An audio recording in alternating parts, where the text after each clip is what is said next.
Hello guys and welcome back to another video. So today we're going to be looking at the PTS patch notes 3.0.1, which is the first incremental patch to the Morrowind base patch. And this discussion, as always, is with particular respect to tanking. So the first thing on our agenda is going to be looking at the new item sets they're adding with Morrowind. And if we scroll down, we arrive at the overland sets. Now Warrior Poet is the only one here that might be useful, adding max health, spell resist, physical resist, and minor toughness, which is a 10% increase to your max health. Now I want to directly compare this to Plague Doctor, and quite honestly Plague Doctor is going to be adding a lot more HP than Warrior Poet, giving a 6000 HP buff as a 5-piece in comparison to only 10% from minor toughness, which as you can imagine in a 30k HP build is going to be roughly, well, exactly half of what you'd be getting from Plague Doctor. Now this set does give resistances, but honestly if you're running 5 pieces heavy at least, on top of running Lord Warden for example, you're going to have your resistances close to the cap anyways. So overall I don't think this set is that useful whatsoever, unfortunately. Now I did say it might be useful at the very start, and that is because there is one fringe situation where you might want to use it, and that is if you're already running Plague Doctor. This as a 5-piece on top of Plague Doctor could actually give you a substantial buff to your HP, as a 10% extra HP of minor toughness obviously gets better the more HP you already have. The next set I want to look at is Daedric Trickery. Now based on the changes they made with Morrowind, pretty much nerfing passives like Battle Roar away from max stat scaling to max character level scaling, this means that actually stacking a particular stat purely is being discouraged and a more even stat pool is encouraged with Morrowind. Now, Daedric Trickery with the 2, 3 and the 4-piece stat bonuses obviously look to me like that. It's giving you a stat bonus into each particular stat line, perhaps giving you more equalized stat levels. The 5-piece bonus is going to be giving you one of 5 random major buffs for 10 seconds every 20 seconds, and eligible buffs as you see there: Expedition, Protection, Mending, Heroism, and Vitality. Major Expedition is going to be the second worst buff you can get from this set, as you can get Major Expedition from other abilities for most classes, and tanks don't often benefit from this. Given the resource sustain nerfs and also the ability cost increases, Major Protection can be an amazing buff for a tank. If you notice this proc, you can then drop block very safely, having such amazing damage mitigation, and restore your resources for that 10-second period before putting block back up again. Because of the nerfs of Morrowind to Major Mending uptime universally, this makes a Major Mending buff for 10 seconds from this set a little bit more appealing. As a tank, this means you could tailor your playstyle, using more vigors when it's up, and then kind of conserving your resources a bit more when it's not active. I don't understand why they put Major Heroism here as a buff you can get, because unless they've changed it, you already get this buff from light attacking or taking damage when you're tanking something.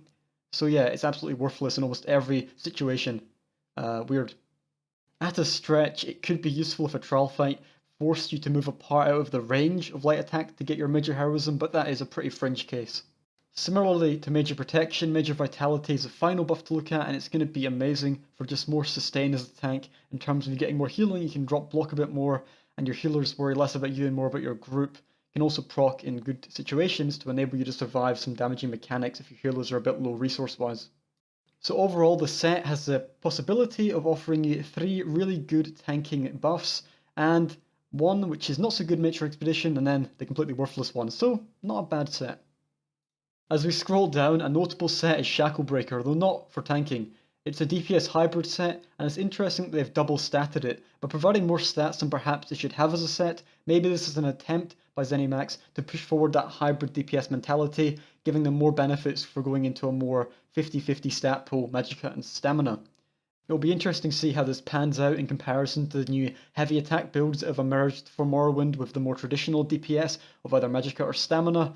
Might even pull better figures, but hard to say, and well, it's also certainly pushing it. Maybe eventually hybrid builds will be a lot better than they are currently, because right now they're not viable for DPS. Before looking at the final tank set, there's one to briefly look at, which is a Coward Gear set. Now most PvP sets they've added here are pretty useless outside of PvP, but this one here could be a nice way of quickly running quests or gathering resources, so maybe a little bit of fun. Let's finish off by looking at the new trial sets. So Automated Defense, the heavy set, is going to give you max health, minor Aegis, reducing the damage you take from dungeon and trial monsters by 5%, and the 4 pieces healing taken. These are all nice for mitigating some extra damage, especially minor Aegis if we have to drop block more. Now when using ultimate ability, you and the closest 2 allies are going to gain major Aegis, and 28 meters is quite a long range for allies to be within, so nice sir. Now, it's for 10 seconds, and it's going to reduce your damage taken from dungeon and trial monsters by 15%. Now my concern with this is that tanks currently use quite high cost ultimates, meaning the fact it only hits you and 2 others is quite a fringe benefit. Now, if tanks were using low cost ultimates, this could be beneficial. To that extent, I do think it would have been a lot better if it was perhaps you and your closest 5 allies, more in keeping with that cap of 6 a lot of abilities have. Right now, I'm not really seeing the benefit of it or the viability of it, except perhaps if there's a trial mechanic where it forces you to split up into little groups and you have to pop an ability like this to soak some kind of damage effect which will be hitting you during that split up phase. That's really the only situation where it could be quite solid. I'd like to see them increase the cap of just 2 to a higher level. In addition, given that it takes roughly 45 plus seconds to regain a Warhorn after casting it as a tank, this means that the uptime on this set is going to be pretty abysmal for tanks. So yeah, not the biggest fan. Now, if you look at the medium armor set, which is War Machine, it's going to give us max stamina, minor slayer, weapon damage, and then when using ultimate ability, you and the closest 2 allies are going to be getting major slayer for 10 seconds, increasing your damage done by 15% to dungeon and trial monsters. Similar to Alkosh in that it's a medium set, and it's going to be increasing the damage of your allies. Now, once again, it suffers from the automated defense criticism. Because we're using high cost ultimates, the uptime on this is going to be very low. Now, if they do end up changing the amount of players it can hit, this might mean that tanks will run low-cost ultimates in order to buff the group, but as it stands, I'm pretty skeptical given the benefit of Warhorn. Now, in addition to that, worth keeping in mind that these sets that we've reviewed here, both of these sets, don't rely on a synergy to proc them, which is kind of nice given there's less synergies to activate now because of the changes to synergy cooldowns. Apologies for the random jump to a new part of the patch notes, but I wasn't sure whether some of this was covered under NDA, specifically with reference to the new Trial and Warden. So we've now arrived at some of the new changes to the combat and gameplay of the pre-existing classes. So even though they did nerf Nightblades pretty significantly with the changes to siphoning attacks, they have decided to buff Shadow Barrier, increasing this to a 6 second instead of a 4 second at max, which will line up Shadow Barrier as a passive very nicely with Refreshing Path. This does make Nightblade tank rotations a bit more cost efficient, as we don't need to recast Refreshing Path, for example, early. So I do like this change. I did not realise that the heal from Siphoning Strikes could also crit, so that is nice to know, and will be a little bit more of a tanky benefit to Nightblades, but marginal. Moving now on to Adric's Spear. So they've actually changed the way that synergies work once again. So it's now going to be restoring magicka or stamina based on whichever you have the highest max stat of. So as a tank, we could orientate our builds just to have a marginally higher level of stamina, a little bit more than our magicka pool, meaning we'll always get stamina back. Now this is nice in the sense that it is very consistent. The downside is that we can no longer choose what resource we want back. Do we want magicka back or stamina back? A way around this that springs to mind is that we can orientate our sword and board enchants a little bit differently. So on one shield have magicka, on the other shield have stamina.